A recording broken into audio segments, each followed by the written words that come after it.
Hi, I'm Joyce Petro and I will be your instructor today for the Waukee Library Spring Wreath class. Today we're going to be making a very simple and fun project, and it's not time consuming at all, very simple. This is the finished product of the Pinwheel Wreath, and you will have all these items in your kit that you would have picked up at the library. So if you're ready, let's get started. Our first step will be to take the wreath form, and we're going to wrap it with the ribbon that you have in your kit. So you'll have 3 rolls of matching ribbon. They will vary from kit to kit, so you may have a different color than what I have. And you'll need a few regular straight pins, not the pins, the pearl-headed pins that are in your kit, but just regular straight sewing pins. So the easiest way to start is just to choose which side of the wreath you'll use as the back, and you're going to start it and just put a pin on each side, and then you'll begin wrapping. And you'll want to keep this fairly taut as you wrap, and just continue around. Now, as you go, check back on the back side and the front side as you're wrapping to make sure you don't get any creases, or sometimes it'll stick out. So just keep checking as you go, and you can pause the video if you like. We'll just continue wrapping. I wanted to let you know that in case you are interested in making any more of these, the foam wreath itself comes from Hobby Lobby. The ribbon also comes from Hobby Lobby. And then the paper that we're going to be using today comes from Memory Bound Scrapbooking Store in Ankeny. So we'll just keep wrapping. And like I said, keep checking to be sure that you don't have any wrinkles on the back side as you go. And we'll just continue wrapping. And then when we've reached the end of this roll, I will show you how to incorporate the second roll.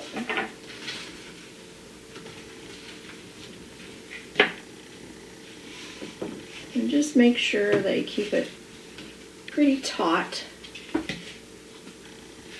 and just overlap slightly as you go around.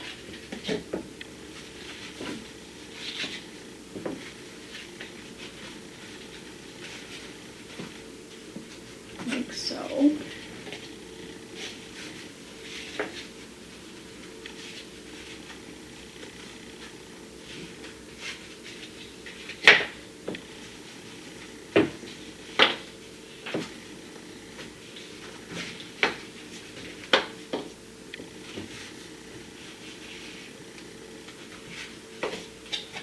Alright, and we're almost to the end of the first roll. So I'll show you when we get to the end. Now, whichever side you've decided is the back, you want to end up on that same side. Oh, I've got a little overlap here, so I need to fix that.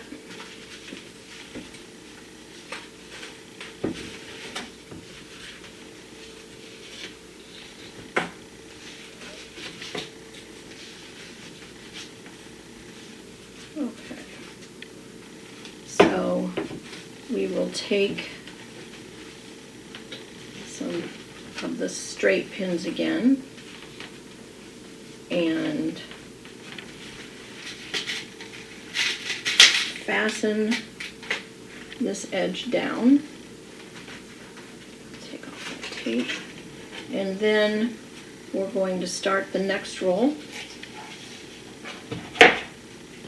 by just overlapping, so like so.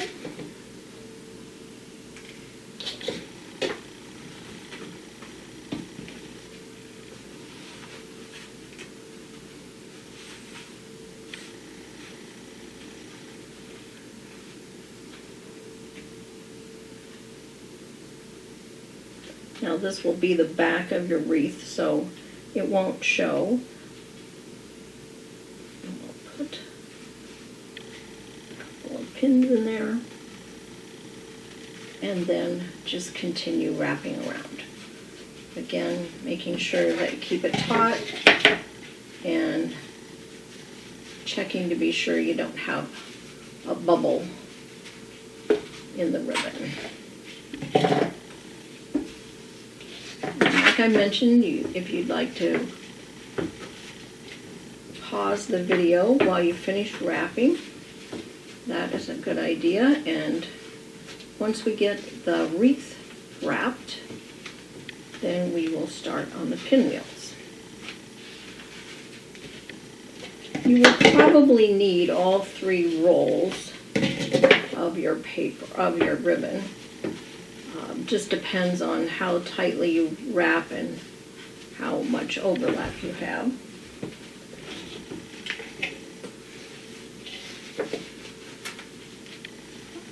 I tried to do this without wrapping the wreath and just putting the pinwheels on the foam, but unfortunately you can see the wreath, so it doesn't look very nice without wrapping the ribbon around it.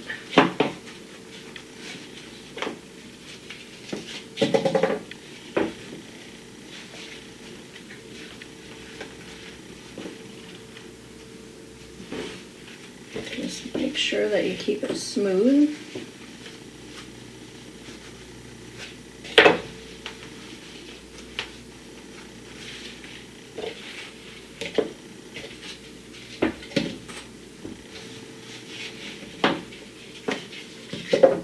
This yellow is a fun color, and the rest of the colors that are in the kit are really fun spring colors too, and look really nice with the paper.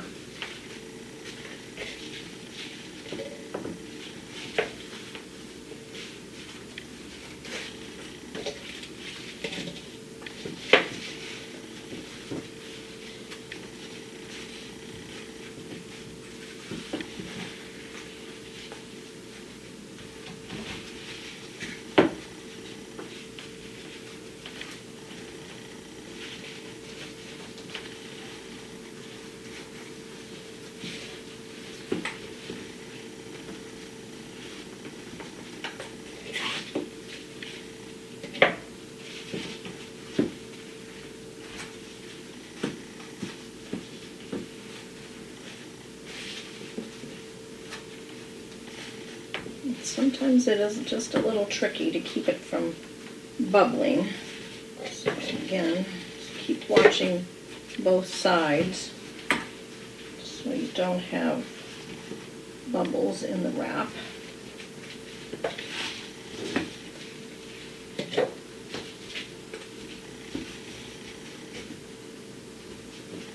And once we've done this section, we'll start on the pinwheels, because I think you'll have the idea of how to wrap the ribbon and can finish that on your own.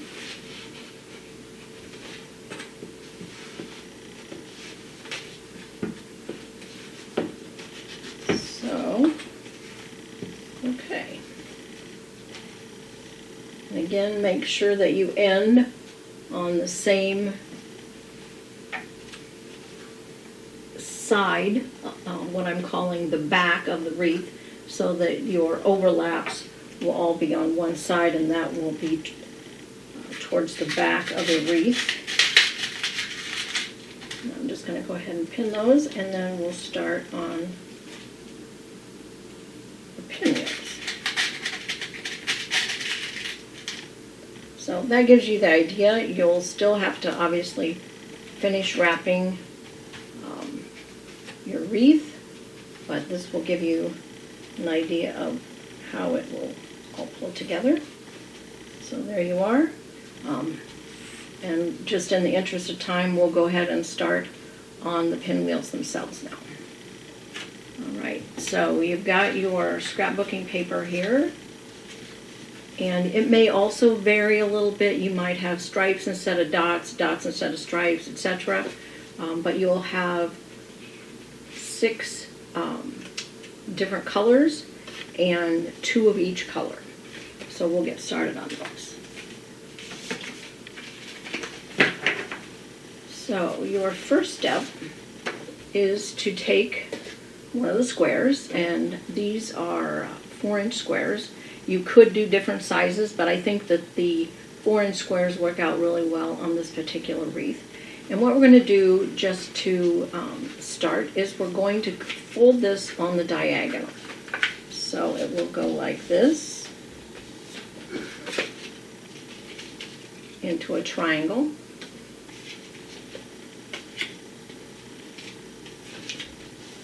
And make a crease, and then open that up and crease it diagonally the other direction, like so. So you will have 2 folds in your square. And then, now depending on what side you would like to have on the outside of your pinwheel, I like the more patterned, the larger pattern on the outside, so I folded the more subtle pattern towards the inside, but you could do it either direction, whatever your preference is. So for this one, in order to begin to make the pinwheel, we're going to cut in from the corners towards the center, but not all the way to the center. That's very important. So you're going to leave about a 1/2 inch from the center and just cut in that far, like so. And then we're going to do that on all 4 corners, and again, only to within about a 1/2 inch of the center.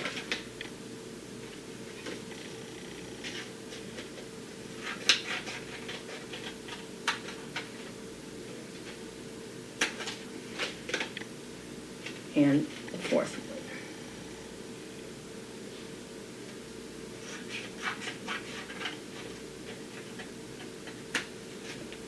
Okay, so when you're finished, your square should look like this, still connected in the middle.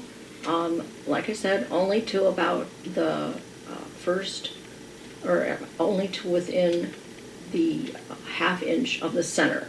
So you can kind of have an imaginary square in the center that you are leaving intact. All right? So that's what we'll do with all the squares. So now we have the corners cut in on all 4 corners. So now we'll begin to use our pins.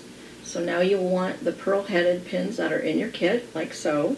And you'll want this piece of cork that is included in each kit. This is to protect your fingers. We are using a fairly heavy cardstock, so it can be a little bit of a challenge to get the pins through, and we don't want anyone hurting their fingers. So your first step is to take one of the corners, and you're going to put the pin through one of the corners, like so. And you can just use, if you're having trouble, just put it down and push to get your pin through. Then,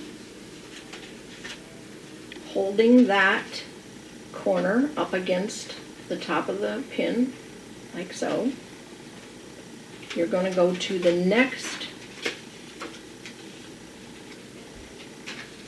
not the corner of the same piece, but the very next one over, like so. And you're going to go through that one, like so, and then again through the next one. So what you're doing is you're going every other corner.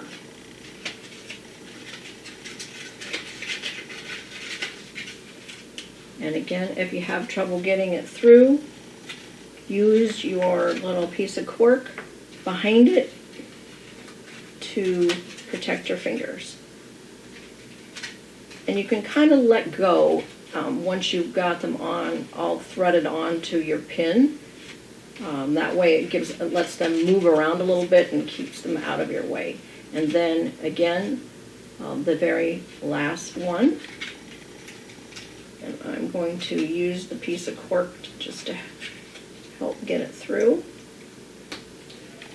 And once you've punched it through, pull the cork off. And then, holding all of this intact, hold it, all the corners up against the head of the pin. You're going to insert the pin through the center of the square. And I would recommend using your cork to do this. So just aim the pin through the center. And you will have your pinwheel. And the next step is just to take your pin and remove your cork and just press it into the front side of your wreath. And that's all there is to it. So we're going to continue around. I'll do a couple more and stick them in for you so you can kind of see how you're going around. And it's very, very simple. Now, I liked kind of alternating the colors on my wreath, but you can obviously do whatever color arrangement you'd like. So I recommend that you spread out the duplicate colors so that you kind of got a nice arrangement of each color. So let's do another one just for a refresher. We're going to, again, fold it in half diagonally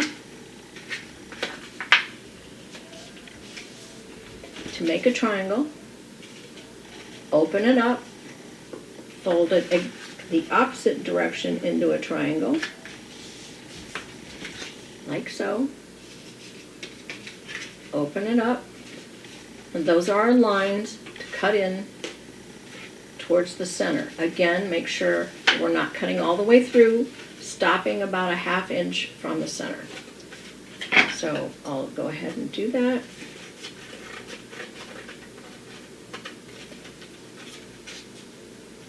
And don't worry if it's a little more than a 1/2 inch or a little less, just so you don't cut all the way through and you have enough for a base. But about a 1/2 inch is good. So,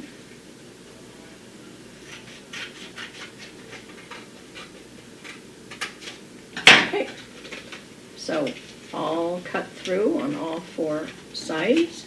Get another pearl pin. Choose a corner. Again, decide which one you want on the inside and the outside. I'm going to do the stripe on the outside. So my pin will go right through one corner. I'm going to lay it down so I can get it through like such.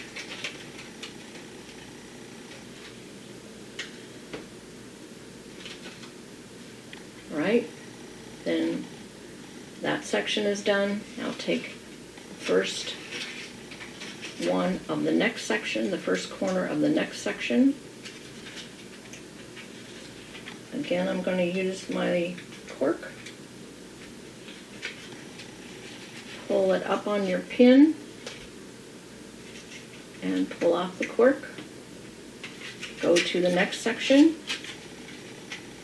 Take the first corner. And again, I'm going to use my cork.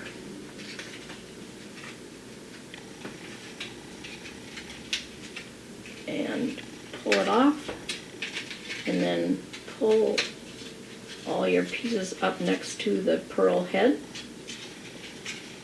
And then again, one last section. First corner.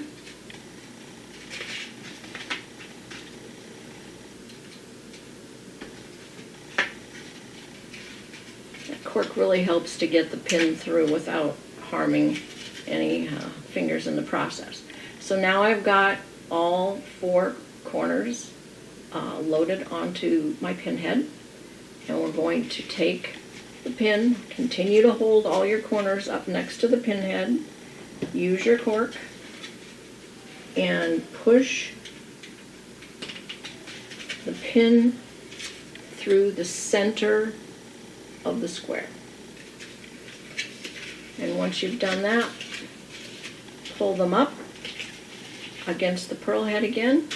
Whoops! Yes, that will happen if you don't hold on to them tightly.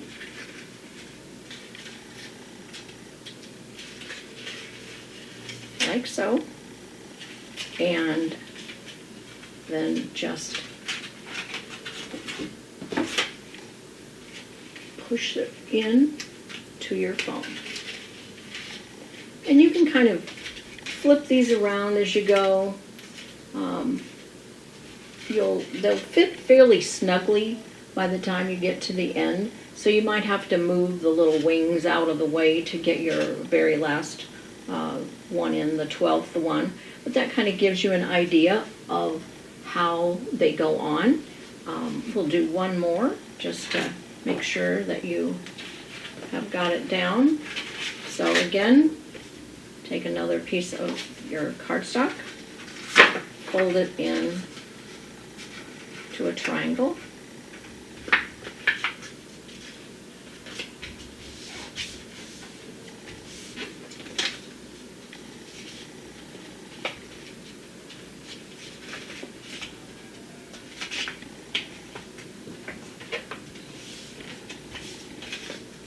Like so. Open it up, fold the opposite points together.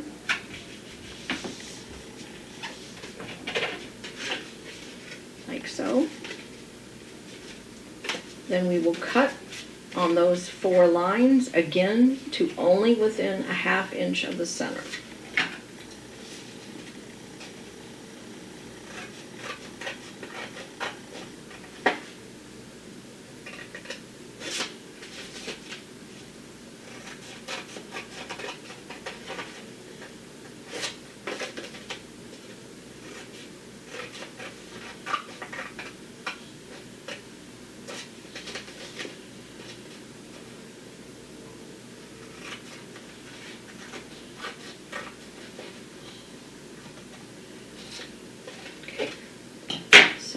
I've got all 4 corners cut. I have 4 sections. Need another pearl-headed pin. I want the polka dot to be on the outside of this, so I'm going to start by putting the pin through one corner, and make sure you're in a ways from the corner. You don't want it to rip through, and I'll use my cork to get it through. I can show you about how far in I am. And then you're going to go around to the next section. Again, take the first corner, and you want your pin to go through that.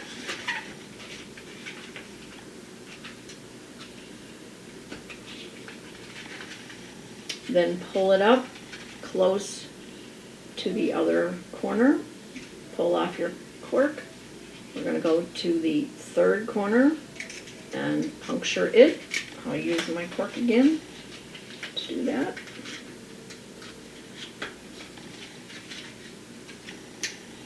So now I've got 3 corners attached with the pearl, and we'll go to the 4th one.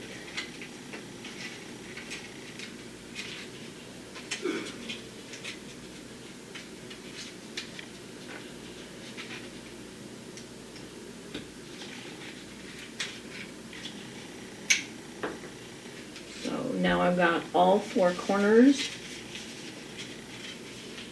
poked through my pearl-headed pin, and I'm holding those corners up close to the top of the pin.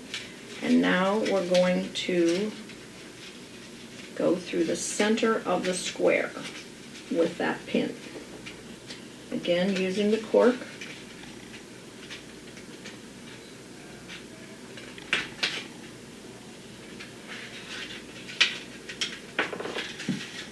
And you've got another pinwheel. Very simple and easy. Now continue to hold onto the top so that it doesn't come apart. And just going to attach it to the wreath. So again, very simple and very easy craft. Looks very springy, and I think the colors work really nicely together. So you will continue around the wreath the rest of the way like that, just adding your pinwheels as you go. Because you're just sticking them in with the pearl-headed pins, it's really easy to rearrange them if you need to move them around, or if you decide you want a different color next to another color or whatever. You can just move them around, and that's really all there is to the craft. So it's very simple and very easy. I hope you've enjoyed it. If you have any questions, feel free to email me, and when you're finished, you will have a wreath that looks very similar to this one. I would not recommend that you use this on an outside door.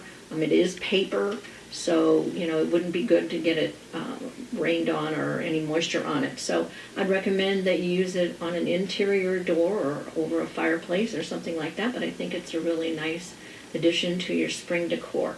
Thanks so much for taking the class, and I look forward to seeing you again in another one.